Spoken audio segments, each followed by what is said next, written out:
Coming up on 2020 on ID, a wife dead.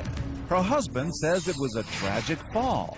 But is he a grieving widower or a money-hungry manipulator committed to murder? This man has killed my mama. A suspicious family reeling from grief. I am desperate for someone to give me an answer. And out to learn the truth about this convicted felon with a trail of angry ex-wives. Wife number 3. I felt like I was being poisoned. Wife number 4. I'll be honest with you, if something happens to me, he needs to be investigated. And wife number 1, choking on a throat lozenge? Now another wife dead, and she left clues behind. We turned that house upside down. We were digging. Her hidden journals, Nothing but take. police recordings, Do you remember her falling? and a new wife, number 6, just months after wife number 5 was laid to rest. You want to know whether or not you murdered Shirley? No, I did not. What a grieving family does when there's nothing to go on except sneaking suspicions. Welcome to 2020 on ID. I'm John Quinones. Few things were more important to Shirley Seitz than family.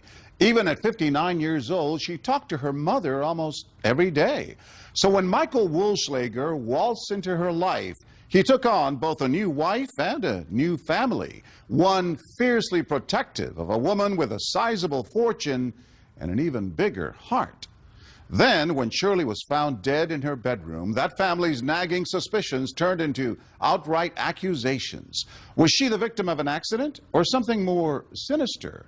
In 2013, Jim Avila first sorted through the clues and brought us the story of a troubling death in a small southern town. Down around Mobile, Alabama, near the Gulf of Mexico, a short drive takes you through Loxley, once a sleepy lumber town, today famous for absolutely nothing. But now, on a street called Camelot, in a house that here passes for a castle, there is no bright, shining moment, just a dark mystery of sudden, unexplained death. This interview is with Michael Allen Woolschlager. The husband who is not a suspect. This is in reference to Mr. Woolschlager's wife. The wife who died suddenly, Do you know the cause of death? but was not murdered. Do you remember her falling? Unless she was. As she falls back, she's going to strike the floor pretty hard. What do you think really happened, Chester? Man, I hate to say this. I think someone murdered my sister. Shirley Seitz fell for Dr. Mike Woolschlager. Fell hard and fell fast. How do you do to I do in 3 months flat? But Shirley wasn't his first bride, or his second, or his third, or even fourth. Shirley was number 5. Some with tales to tell about their marriage to Mike, and more importantly, how their marriages ended. To be fair, this was wedding number 5 for Shirley, too. And up in northern Alabama, Shirley's family, the Thomases, wanted to be happy for her, but they could not. I didn't like him at all. I just have to admit that. Me being a minister, I said to her, "Are you sure?" Shirley's daughter Sharon was ready to throw something, and it wasn't rice. Please don't do this, Mama. Don't do this. Please, Mom, don't do this. Whatever their worries about her latest trip to the altar, Shirley's family is more than proud of her higher calling. She was an evangelist in search of a flock, preaching the Bible, spreading the gospel, and singing it too. That's her voice soaring on a recording of her favorite hymn, Amazing Grace. Giving. Constantly giving. On this trip, I have learned some of the best organic food there is to eat. She walk into Burger King and the waitress say, "That's a pretty necklace." She'd pull it off, "Well, here it is." She was the type of person that just gave herself away. We believe in that. That's part of our faith. And Shirley was that type of person. Shirley prayed with Dr. Mike the first time they met. He worked much of his life as a chiropractor, adjusting grateful patients' backs in the nearby Florida Panhandle. Known affectionately as Dr. Michael, He was a prominent member of the medical community, smiling handsomely in healthcare ads in the newspaper and online. But money trouble plagued the chiropractor like a crooked spine. And his financial problems troubled Shirley's family because one of her husbands, Gene Seitz, had died and left her with his name and a hefty inheritance, $1 million. Were you worried about her money? Yes, I was worried about her money. He come into her life with the clothes on his back. And he's a doctor. He doesn't have a home, Mama. Well, he's in transition. He doesn't have a job, Mama. Well, he's a chiropractor. He's going to get a job in Alabama. He come into the marriage with a wore-out pickup truck and a bunch of debt. Her engagement ring from Dr. Mike, the wedding rings, the house they lived in, that first big purchase together. The family says Shirley paid it all. Mike seemed to appreciate it.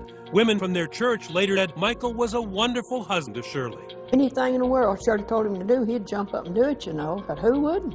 Because he knew his bread was being buttered? Yeah. You said that, I didn't. And it wasn't just his money problems that bothered Shirley's family. He's a charlatan. He wants to be everything to everybody, and when you were around them, you could talk about scuba diving, you could talk about picking peaches off of a tree. Michael had done it. And Michael had done it. And I think Shirley recognized some of that. Wait a minute, this is not true. And she knew that I had this old intuition, hey, this guy's not real. Still, love, marriage, and pushing the grandkids' baby carriage, Shirley's family made room for Big Mike. And even the doubting Thomases could not guess for better or for worse was about to get a whole lot worse. 4 years into the marriage, something is wrong with Shirley. Months later, in a recorded interview obtained by 2020, Dr. Michael would tell investigators Shirley had been ill for weeks, food poisoning, thyroid problems, and to cap it off, a stubborn migraine headache. She gets bad migraines maybe 2 or 3 times a year that last 3, sometimes 4 days.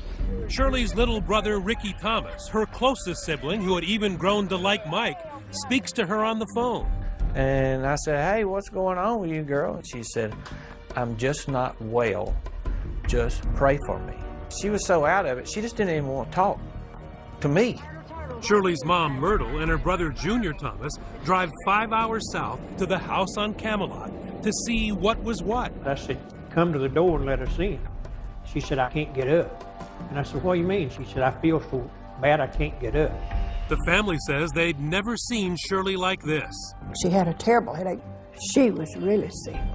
The family says Mike tells them Shirley might have fallen down these stairs a few days earlier while he was away, knocking down a potted plant. He later tells investigators too. I sat here with her mother and asked her, baby, do you remember falling down those steps because that plant was knocked over? And she almost got irritatedly mad at me. And she said, I did not fall. Myrtle and Mike nurse Shirley through the weekend.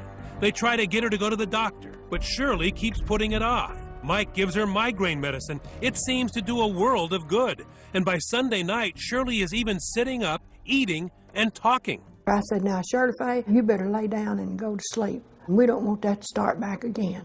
And that's the last words I ever said to her. The next morning, Mike, who said he had been spending his nights on the couch and checking on Shirley through the night, goes into the bedroom once again. And she wasn't responsive.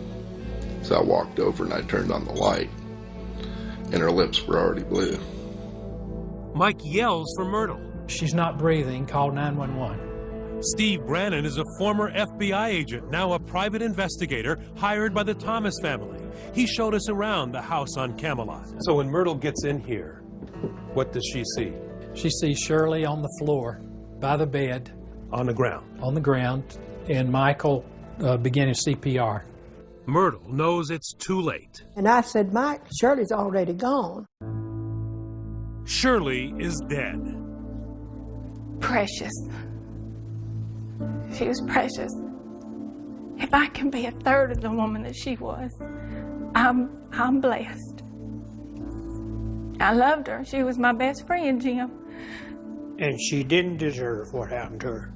At the hospital where Shirley is pronounced dead, a distraught Dr. Mike demands answers. First thing Mike said, I'll never forget it. He said, well, I want an autopsy. Mike says he was desperate to know whether he could have prevented Shirley's death. I said, I'm trying to get a handle on what's going on, because not only have I lost my wife, but now I don't know whether I could have saved her if I could have gotten her to the doctor. And things are about to get worse for the grieving widower, because as they begin to settle the estate, Shirley's family turns on it. Chester is sorting through Shirley's fortune, what's left of it. What happened to her finances? He soaked her dry. I don't know other way to put it. Still ahead, Dr. Mike gets his answers. An autopsy reveals the cause of death, and it was no migraine. But was it the other M word? Stay with us.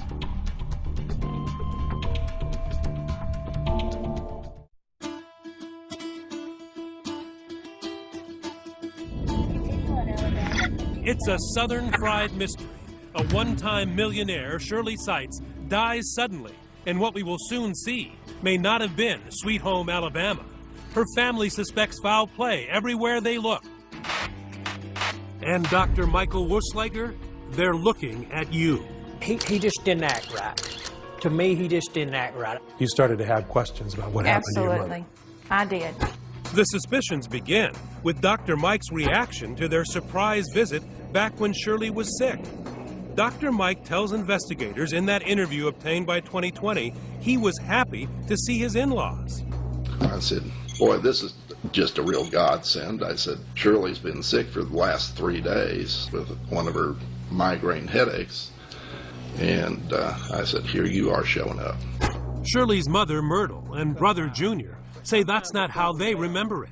He acted very shocked that we were there and asked me, what are you all doing here? The family also wonders about that knocked-over flower pot. When we went in, we noticed a flower pot that was laying in the floor, and I asked him about that. Mike said it showed Shirley might have fallen down the stairs a few days earlier while he was out of town at a doctor's appointment. He tried to tell us that she had fallen, I guess, down the stairs and knocked this flower pot over, you know, and that's how her what was causing her head to hurt, you know. But the family suspects that is a little too convenient. They speculate Mike was staging things to back up a phony story that Shirley had fallen. Thomas family investigator Steve Brannon. When the mother comes in on Friday, this flower pot that was supposedly knocked over on Wednesday is still knocked over. It's not been set up or cleaned up. It's still there? Yes, 2 days later. If I turn a flower pot over in my house, I pick it up. I don't let it lay there for 2 days. Something else bothers Myrtle. Michael's activities in the morning Shirley died. On the way to the hospital, Myrtle says she told him she noticed a spot, maybe blood, maybe something else, on the bed where Shirley had slept. I said, well, I wonder what that red was on the sheet. He said there wasn't nothing red on that sheet. Whatever it was, the family says Mike was very quick to clean it up. When you got back to the house, did you go looking for the sheet to see what was on it?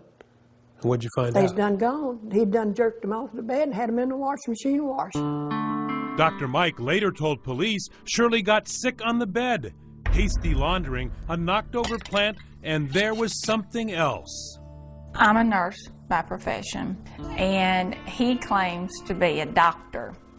Now, I know it's chiropractor, and he supposedly has a PhD. He's not a medical doctor, but still he claims to be a doctor.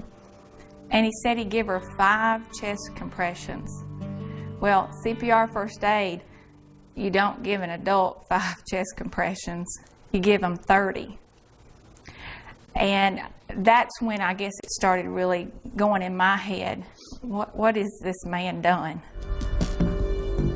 Somebody's not acting right. But is this grieving family overreaching to blame someone? We don't like something that's ambiguous. None of us really like that. We want to know why something happened. Psychologist Jennifer Hartstein says in cases like these, it may be the grief talking. And very often, while we're grieving, if we're angry, we might want some sort of retaliation. We think that they must have done it, so we're going to retaliate and go after that person. But buckle up, because the Thomas family is not going to quit. In fact, their hunt for Shirley's will leads to a scene straight out of a TV cop show. While Dr. Mike is out at a religious meeting, the family conducts a frantic, clandestine search of the house. Mike could have come back through that door at any minute. So we was having to kind of sneak around and do what we had to do with one eye here and one eye there. Sharon and her Uncle Ricky Thomas take the place apart, drawer by drawer. We turned that house upside down. We were digging, taking pictures, trying to find that original will to get in my hand. The family knew that Mike had received $100,000 from her life insurance policy. But when they find the will, they discover Shirley, even after 4 years of marriage, left everything to her daughters, not a dime to her husband. Why didn't she write him in? To the family, the answer becomes clear when they find something else. Shirley's journals, personal, revealing journals. We found it actually up underneath another drawer in her bedroom. Is there anything of interest in the journals about their relationship? How much longer am I going to have to financially support this man? He said he wasn't going to do this to me. He was going to get a job. He's constantly spending my money. Lord, when is he going to get a job? Later, when police ask Mike about his marriage, he paints a totally different picture. How would you describe yours and Shirley's relationship? We had an absolutely marvelous relationship. Shirley and I were the epitome of just exactly what a husband and wife are supposed to be. But when Shirley's daughter reads some of the journal entries to 2020, well, see what you think about this marvelous relationship. I'm so hurt and disappointed with Michael that I really don't want to be around him. I'm angry at him and let down. Nothing but take from this man. No giving. I'm not a wife. I'm a bank that is taking care of all of his financial needs. But did Shirley know just how much she was supporting her husband? He took $100,000 out of her checking account 30 days before she died. Or 33 days, I think, before she died. Do you know what happened to that money? I know who it was wrote to. The check was wrote to a company that he owns. Clues to an unhappy marriage, but no smoking gun. But just to be clear, her complaints about him were mostly about financial. Financial, yes. I never saw any communications in regards of him being physically mean to her, just financially. And she wasn't frightened of him? No, she didn't make indication that she was scared of him in the journals, no. So Shirley's family turns their investigation in another direction, Mike's long matrimonial history, and comes across the odd tale of wife number one. Her name is Lynn. I said, Ricky, I need to tell you some things I found out about Michael. The family had discovered what is to them a very strange coincidence. Shirley's daughter Sharon arranged to meet her Uncle Ricky to tell him about it. I knew that it would be upsetting, so I just asked Ricky, let's just ride up to the cemetery. They come here to, of all places, the High Rock Cemetery, where they had buried Shirley less than 2 weeks before. Right beside Shirley's grave. Among the shadows of the tombstones, it's an oddly comforting place where they can feel Shirley's presence and where Sharon can broach a difficult subject with the one family member still close to Mike. She shows Ricky an old yellowing newspaper article, a brief story about the sudden death of a young woman in Gainesville, Florida in 1977. Lynn Wolfslager, Mike's first wife. The article says a 25-year-old woman apparently choked to death Friday on a throat lozenge. Choked to death on a Cepacol lozenge. That's what her death certificate says. It appears there was no police investigation. Sharon and the rest of the Thomas family say they find two things strange about that. First, an otherwise healthy 25-year-old woman chokes to death on a cough drop. Second, they say Michael had always told them a different story. He told them his first wife didn't die suddenly. She died a slow, painful death from cancer. Michael had told us the entire time that he was married to Mama that Lynn had leukemia. And that's how she died? Yes, that's how she died. And that when she died, he was holding her hand, consoling her in the bed. He never mentioned a throat lozenge. It made me wonder, well, what else has he lied about? What else has he lied about? For the answer to that question, we take you to Chipley, Florida, and a suspicious fire in Dr. Mike's past, nearly 20 years ago. I was approaching this place of business here. I detected smoke, seen smoke. Lieutenant Tillman Mears, in plain clothes now, was a rookie patrolman back in the day. He says Dr. Michael, as everyone called him, was the go-to chiropractor in town, especially for female patients. One night, his office caught fire. The doctor was found standing across the street, just watching it burn. My first question was, why didn't the doctor call the fire department? Instead, he tells an incredible story.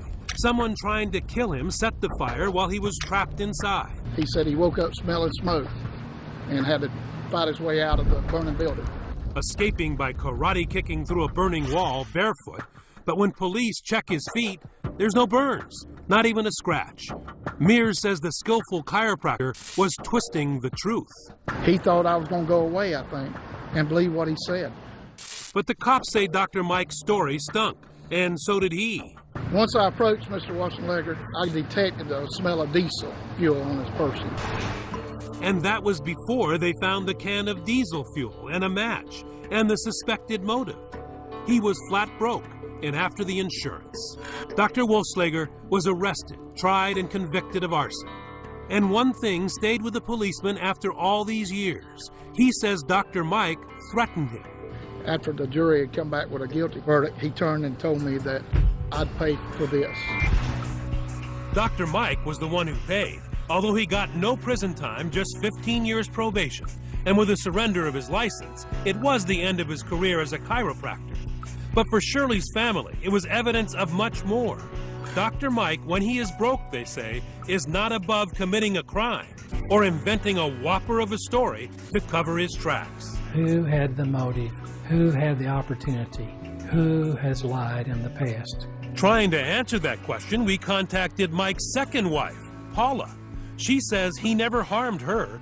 Even so, as you've seen, he's no choir boy. In fact, he's a convicted criminal. But capable of killing? Who says? She does. The other ex-wives are now coming out of the woodwork with startling stories of their own. All of a sudden, bam to the back of the head. You just feel this blunt impact. Just bam. Stay with us.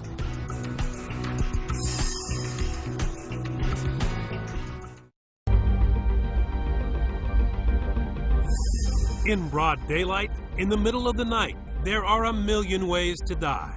But the criminal justice system really only concerns itself with one: homicide. That's what the Thomas family of Alabama suspects happened in the mystifying death of Shirley Seitz. They accuse Shirley's husband, Dr. Mike Wassenlegger. I intend to see that he's dealt with, and he can take that to the bank. A flicker of suspicion about what happened in the house on Camelot Court is now a raging five-alarm mission for what they see as justice that has fully engulfed 3 generations of the Thomas family and leads to 2 more of Dr. Mike's 5 wives. So I just get on the internet and start Facebooking. Relentless, Sharon has tracked down yet another wife, number 3, Gloria Potts. I said, well, I would like to talk to her. I just want to find out, who is this person that we thought we knew? Gloria says she knows things about Dr. Mike. Hey. Give me a hug. 2020 was there when Gloria met Shirley's family face to face for the first time. What could have been the most awkward family reunion ever. Relatives of the 5th wife meeting the 3rd wife. It's the Dr. Mike Ex-Wives Club bonding over their shared suspicions. It's so good to meet all of y'all. Absolutely. To be able to let y'all know how I feel. And I'm so sorry. Of course, Mike is missing, and so is Shirley. It brings back a lot of memories. I'm so sorry. I didn't know Shirley, but it was almost like I had lost someone. Gloria spoke with Sharon by phone soon after Shirley's death. She can remember the charming side of Dr. Mike. There is something that attracts women to it, right? Yes. Very polite. Always opens your door. Just very caring. And some of my friends, when we were dating, would say, there's something wrong. Nobody's that nice. And she now says they were right. Toward the end of their marriage, Gloria believes Michael was trying to poison her. I felt like I was being poisoned. I really did. You got sick? Sick, couldn't hardly move. And then that's when I turned around and told her, Gloria, I can't believe you're saying this to me, but I said, Mother has had these same symptoms. The family of wife number 5, Shirley, wondered if Dr. Mike had been trying to poison her too. And you guessed it, here comes Mrs. Wohlschlager number 4, Diana.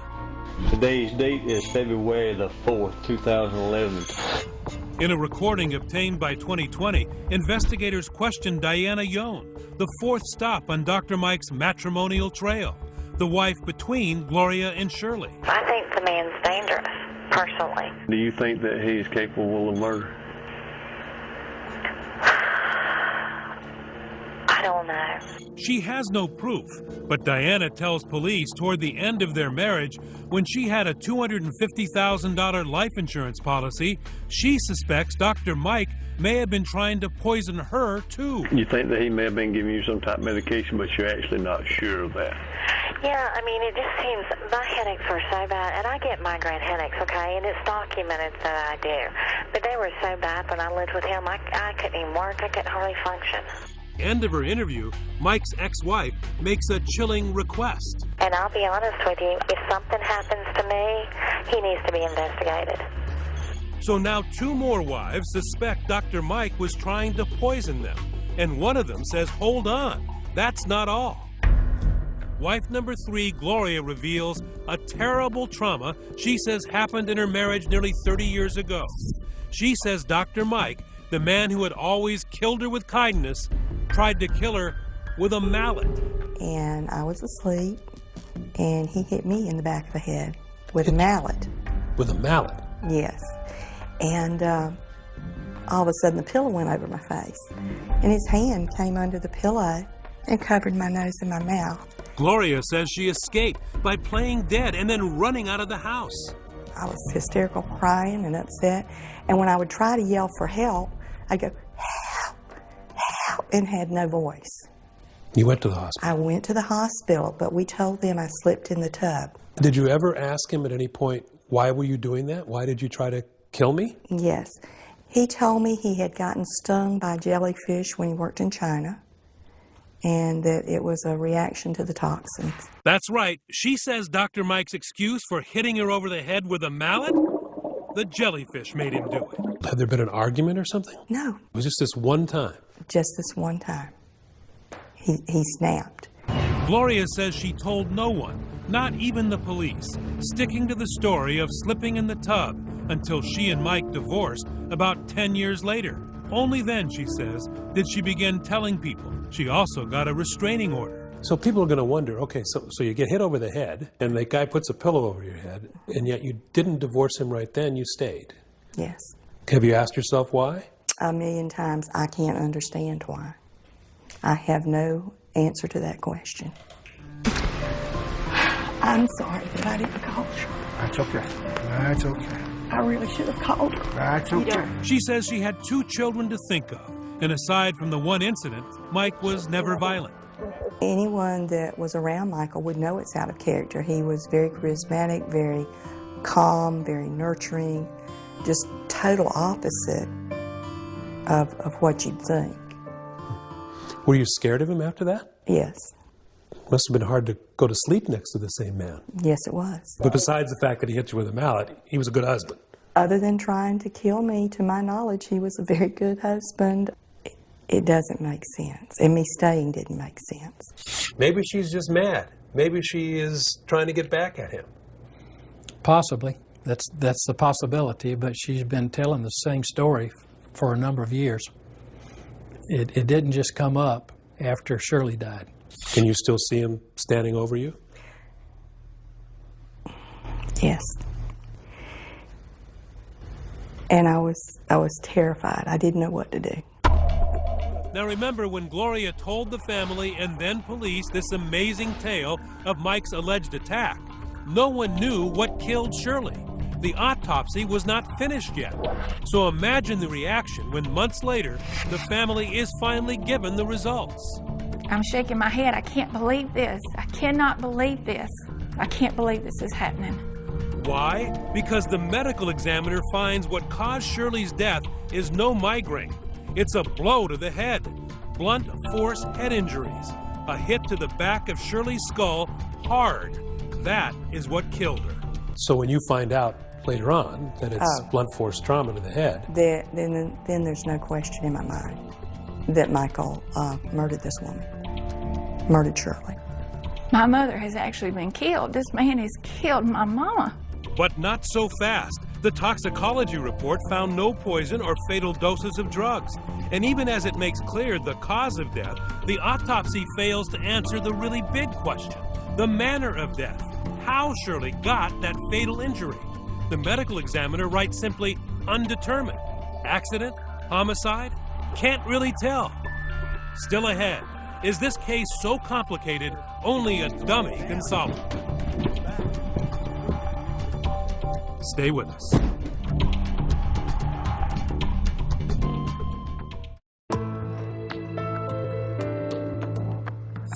The autopsy on Shirley Seitz has been released. Her family had believed it would prove she was murdered, but they were sorely disappointed. Shirley did die of blunt force trauma, but the question remained, how?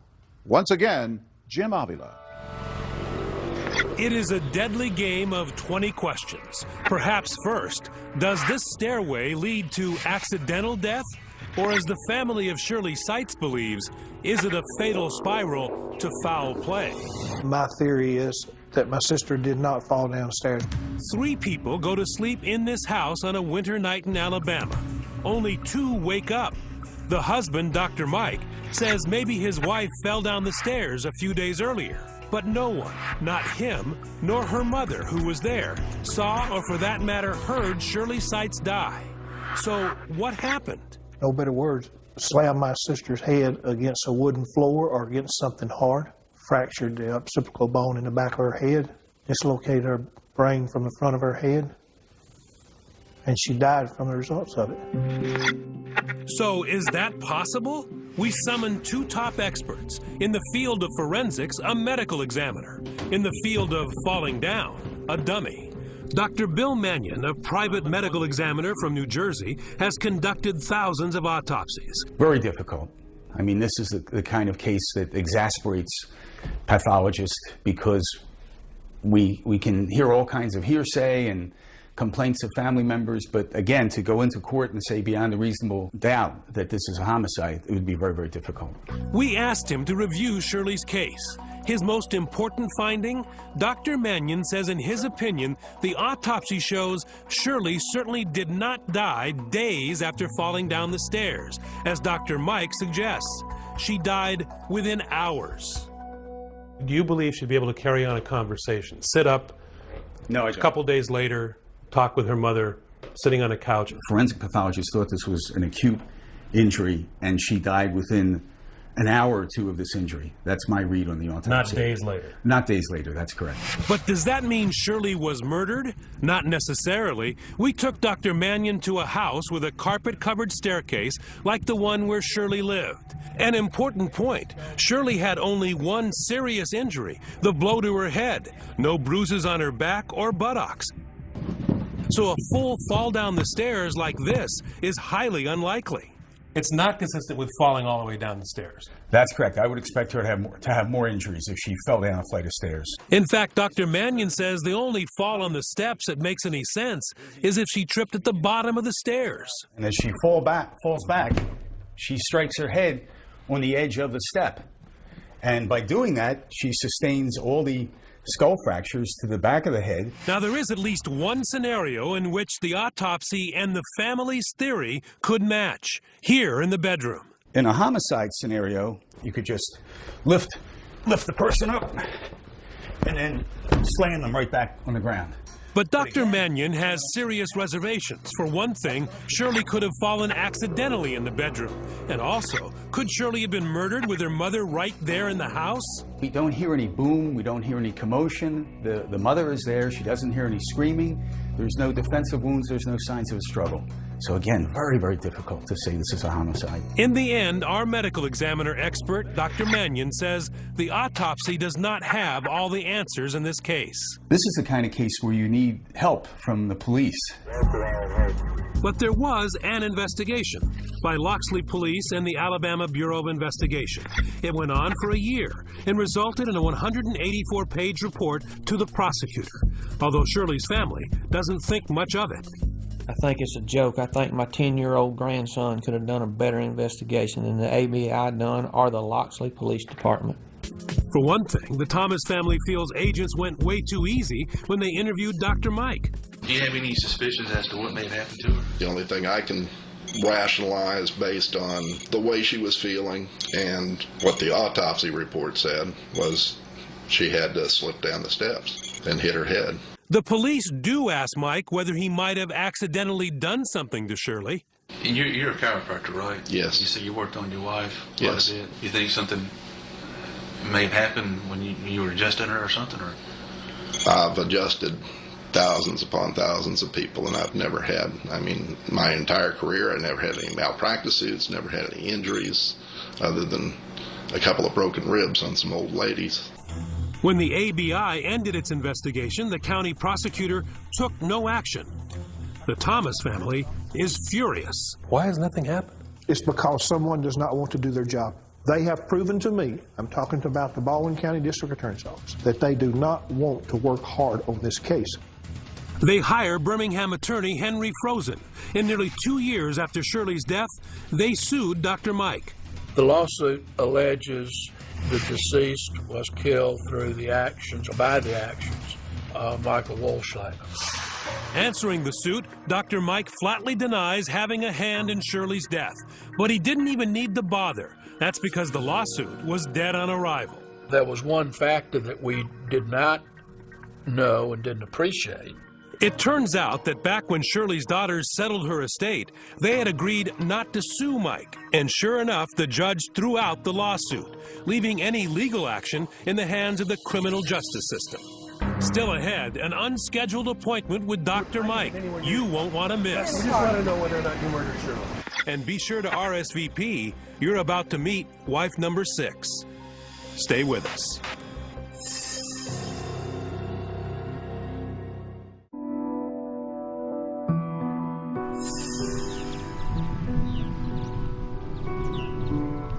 Shirley Seitz is at peace. She's home now in the family plot in Blount County, Alabama, but her family cannot rest. Are you feeling a little frustrated about the fact that Dr. Mike is still free? Yes, absolutely. He's living his life. He's going on with his life. He's moved on like nothing's ever happened. I believe, and I'll go to my grave believing, that sometime between midnight and 7 o'clock, he went in that bedroom and took her life. We tried to make an appointment to see Dr. Wohlschlager, to ask him about his terrible luck, about how and why 2 of his wives had died early, sudden deaths, and 2 others suspect he tried to poison them. But the doctor wouldn't see us, turned down our request for an interview. So we went to see him. We found him living in Pensacola, Florida, and not alone. Dr. Mike, we're just here, Dr. Mike, to ask you whether... The woman with him and threatening to sue as I backpedal used to be known as Luann Elkins. She'd known Dr. Mike back when Shirley was still alive. The question is, just how well? I do believe that he was having an affair on Mother. The woman that he is now married to, I believe, is the woman that he was seeing prior to Mother's death. Married to? That's right. Luann now goes by the name Maggie. Maggie Wohlschlager. She is wife number 6. Are you currently in a relationship with anybody else now? Or? I go out with people just to be with them. Her name had come up in Dr. Mike's interview 3 months after Shirley's death when police asked about his love life. I've been to the movies with Luann, and I've actually babysat Luann's 2 sons. Not really dating. I mean, I see. Well, none of them are dates per se. No. Dr. Mike denied to police that he cheated on Shirley, But Sharon says she believes it could be another motive for wanting Shirley out of the way. There's too many red flags with what I have discovered in reference to her. We found Dr. Mike in a fast food parking lot. Wife number 6 was not happy to see us, but we did get to ask that critical question. We just want to know whether or not you murdered Shirley. That's all we want to do. Yeah. All we want to ask. You murder Shirley? No, I did not. Let me ask you, Myrtle, as a mom, what are you looking for here? I guess justice. I don't want to accuse somebody of something that they didn't do. But then if he did do something to my daughter, I'd want him to have to pay for it. When Shirley married this man, she had $500,000 in liquid assets plus a home and 15 acres of land. And what happened to your sister when the money ran out? What happened to her? She died. Wuschlager says he now has no money, is living on food stamps, and can't afford a lawyer. Although he may need one again, the Thomas family at long last got some good news. They say the Alabama Attorney General, Luther Strange, has reopened the case. The family hoping this painful game of 20 questions is nearly over. I am desperate for someone to answer those questions and give me an answer. The Thomases believe this case should not linger, not just for Shirley's sake, but out of a new concern, a concern for Mike's new wife. In fact, Ricky says he's called to warn her. I just didn't feel like I could rest without at least telling her. And she got very defensive, and I said, hey, that's okay. I'm just calling you to warn you because I wish somebody had have warned my sister. We've had a good trip. Good trip. The family says Mike may have replaced Shirley, but they cannot.